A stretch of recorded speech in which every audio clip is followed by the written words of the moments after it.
and all the way to modern. How did your love with old books, how did this infatuation start? One of my earliest photographs of me is me holding a book, and I just always loved. I think it was my escape partly, but yeah, um, yeah. You just think about like I just always knew that I was going to do something with books, and I got into college and I was like, I don't know, maybe I'll work in the publishing industry, maybe I'll design book covers, I didn't know. And then I got a student job at the University of Minnesota where I was getting my degree. And the student job was at the print shop, at the bindery, where the library books came in, and they actually did terrible things to these library books. They literally were like ripping off the original covers and throwing them away. And then they would saw the back off of the book, and then they would perfect bind the book. And then they would put really ugly buckram covers with white printing on the spine. So that's what I was helping them to do. But there was one person over in the corner, Mary, I don't remember her last name, but Mary, she was the conservator. And the books that were worthy were going to Mary, and she was taking them apart and resewing them. And I was just like, just like some huge explosion went off in my head. I was like, oh, books come apart and they go back together and you can make them look beautiful again. And it was just like magic. And I was like, oh my God, that's what I'm doing. So, and then I just tried to figure out how to do that after that. It's like, it was a long, circuitous, a lot of homeschooling, reading a lot of books, and eventually getting to work for people who knew what they were doing, which is really the only way. What was the first project that you were proud of? When did you get to the stage when you thought, I arrived? Oh my gosh. Well, I think it was probably when I restored Darwin's Origin of Species first edition. And okay. worth about 50,000 or more depending, and I knew what to do. I knew that you can't, and it had to be resewn. You can't resew that book just straight all along. You have to resew it 2 on, otherwise the cover won't fit on it again. And I thought it all through ahead of time, and I knew that, and it came out so beautifully. And I sent it back to the client, and they were like, this looks like a different book, like you. And I was like, no, it's the book you sent me. And to be able to do the inner hinges invisibly, so that I was like, okay, now this is it. I'm really at the top now. So that was my book. I got my first client when I was working for David Weinstein down in North Hollywood, California. And he used to work with his uncles at the Heritage Bindery, and he's the one who started that. And when he was working on his own, I found him, and we started working. He was teaching me all this stuff. And then after being there for 2 years, I went off on my own, and he was like, okay, I'm going to start telling people to go to you for this book cloth restoration that you're so good at. And you can just, I'll still do the leather stuff, and I don't want to do this stuff. I was like, great. So I got, B&L Rutenberg Books, who are well known in the United States as a client right then, and Jeff Weber and some others who were,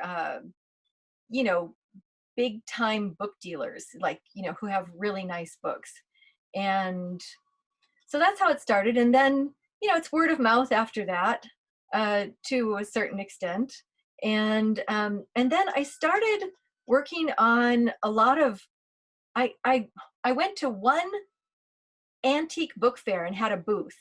And I got one client who had Wizard of Oz books, and he gave me Wizard of Oz books to restore. I did a good job. He told other Wizard of Oz collectors. Suddenly, I have a lot of Wizard of Oz collectors who are my clients, and they are such fun books to work on. I just love it. So that's one really great way to get to get work. In fact, I would really recommend that for anybody who's in this field. Pick a kind of a book that you love and try to get that as work. Like, join the societies that have to do with that. Like if you want to do Roycroft Press, join those societies, and then you get in with those people, and then they'll give you books to restore. So it's a great way to, get in there, get involved. And luckily there are so many different books and authors and societies. So I think there are much less bookbinders and book restorers than there are. We could use a few more. I don't know who I'm ever going to pass this off to. If I ever actually get a library job after I graduate and all that, it's like, I'm doing this transition from book restorer to become a librarian because I injured my arm while working on a big old leather book, and it's just made it really hard to just keep going in this field. It's really frustrating to not be able to do the gold tooling and the leather work that I used to do. There is a bit of a difference in approach to repairs, conservation, and any intrusions with the books, and it's a bit different with ephemera. For example, with comic books, or with, I don't know, collectible cards or something like that. Because with ephemera, they mostly don't want any interventions at all. So if the object is a bit damaged, or I don't know, it's paper started to yellow or something, in most cases they prefer to keep it this way and preserve it this way. And they consider a book to be damaged if it is, or not a book, but I don't know, comic book, to be damaged if it was repaired in any way. Yeah, and like I just taught a course on dust jacket repair, because there's some things you should do. Like if pieces are falling off, it's like use some tissue and tack that back together so that it's not going to get worse. Could you talk a bit about the ethical aspect of this? Because I know there is a big difference between doing your job very well and trying to hide the fact that you did any job. Yeah, that was another reason I wrote the book. Was I felt like so many things I did were so close to being invisible. I mean, there was one point I took an entire end sheet out of a first edition book and moved it to a different first edition book. The same edition is what I'm trying to say. So, but I did it in such a way that it was completely invisible that I did this, but it had a signature on it. So what I was moving from a damaged book to a non-damaged book in this way. And I was just like, so when you sell this book someday, you need to say that happened, but I can't make them. And I was kind of like, you know what? I'm fine with this. The book was trashed other than the signature page. And so me moving it, I was just like, but some people would say, you can't do that. You should not have done that. And I'm like, but the guy, it's his book. He paid me for it, Anyway, so in my book, I actually talk about like, how would you spot that? How would you be able to tell if somebody had done that? And I'm like, you have to look for the shadow of the lines underneath the paste down to see if they match. But, it's just crazy little details like that. Yeah, the ethics has been interesting. I've been asked to do things that I would not do. Somebody asked me to change the publisher name on the spine of a book and I was like, no, not even, that's just wrong. So yeah, but it's out there. It's out there. And that's, the book really helps you to avoid being tricked by anybody. That's a huge problem. And the other problem is that there are still bookbinders who will do this job, and these books return to market. And yeah, it's true. There was at one point I was like, okay, am I making it easier for the people who are going to try and cheat people to now know what they're looking for? And I was like, oh, I can't go there. I have to go with more information is good. That's what I'm going for.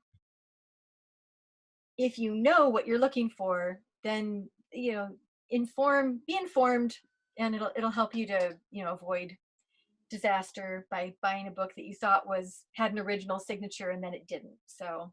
And do you see a lot of that when you browse through bookshops? Do you often notice things that were designed to deceive? Not so much. I haven't noticed so much of that, although the auction thing, that the interview I did, I was kind of like shocked at how much of that kind of went through with the auction house that they had to deal with. No, mostly in bookstores I find really poor repairs. Which I tend to take pictures of and put up on Instagram and go, well, you know, it's heartbreaking for me to see a book that is good except this one thing that was done to it. So it's hard. I just want to fix it. My hands start itching. I go, I can just take the tape off and anyway. It's something I always want to do as well. When I see some poorly repaired book at the book markets, I always ask bookseller if I can make some photos of it, and then I post it on Instagram, because sometimes they are just spectacular. Sometimes they are really damaged, but in some cases you can see that some person loved this book and they wanted to, you know, to make best, and in their efforts they damaged it. And it's just it just reminds me of that recent botched art restoration case in Spain. They destroyed another painting or something like that just a few days ago once again. So it's just, and just make a question, why would people do that and to books? And then you see that it happens in all you know spheres. So yeah, the webinar, I just created a webinar that was up for my first virtual book fair that I did, the Rose City Virtual Book Fair. And in the webinar, I'm showing really quick repairs, how to do the outside hinge and the inside hinge in a really quick way. And but the book I'm using had already been repaired, so I'm showing how to undo those repairs. And I'd never seen this before. Somebody had actually sewn the top of the spine onto the end band. They just, to keep the spine on the book, so they just like sewed, whip stitched the top. I was like, oh my gosh, it's creative. I mean, and it did save the spine. The spine was still there. So anyway. Yeah, I saw a similar approach several months ago, and I posted it on iBookBinding's Instagram. Somebody stitched a book spine of a Bible to book covers. Yeah. Like just over stitching it. Yeah. Through the spine and through the cover. Yeah. Well, it looks interesting. like a real Frankenstein book. Yeah. You know what I love reading?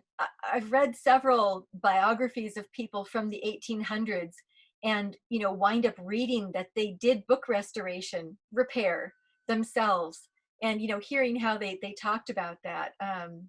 It's pretty fun. I kind of have a collection of books about books, but like novels about books, and cozy mysteries about books. Anyway, so that's that has been expanding. I've got more and more of those.